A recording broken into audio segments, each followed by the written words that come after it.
ہم دارالاسلام میں بیٹھتے ہیں، ہمارے پاس سوالات آتے ہیں، طلاق کے سوال سب سے زیادہ آتے ہیں، لوگ آ کے اپنے مسائل بیان کرتے ہیں، اور آپ یقین کیجئے کہ طلاق کی ایسی ایسی وجوہات ہوتی ہیں کہ یعنی کہ سمجھ سے باہر ہے کہ ان مردوں کی عقلوں پر کیا پردہ پڑا ہوا ہے، یا ان کے ساتھ کوئی پرابلم ہے، یا ان کے ساتھ کوئی نفسیاتی مرض ہے۔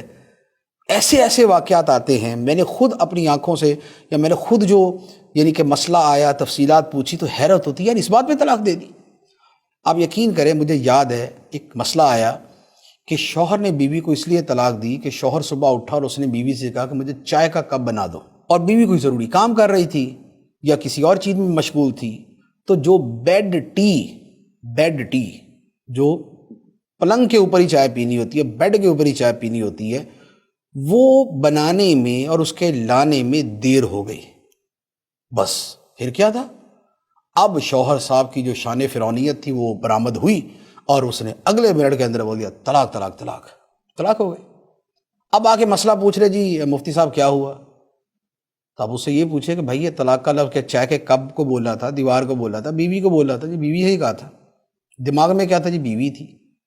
وہ کہا بیوی تھی تو پھر ٹھیک ہے، موجے کرو، اب طلاق دے دی، ہوگی طلاق، 3 طلاقیں ہو گئی۔ تو یہ کیا ہے، یہ طلاق دینے کی وجہ، اس سے بھی معمولی وجوہات مل جائیں گی کہ بیوی، شوہر جو ہے وہ گھر سے باہر انتظار کر رہا تھا، اس نے بیوی سے کہا ذرا جلدی تیار ہو کے آ جاؤ، بیوی نے تھوڑی سی دیر کر دی، بس دیر کر دیا، بیوی اندر سے اندر، شوہر باہر سے باہر، چلے جی طلاق، فارغ۔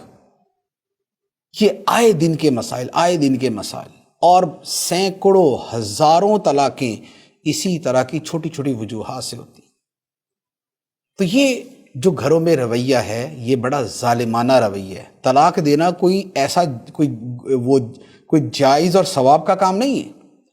بلا کسی صحیح سبب کے جو شریعت کی نظر میں معتبر ہو، اس کے بغیر طلاق دینا گناہ کا کام ہے، ناجائز کام ہے۔ یہ ایک قسم کا یہ گھر برباد کرنا ہے، یہ آگے جو ہے وہ پتہ نہیں کتنے گناہوں کا دروازہ کھول دینا ہے۔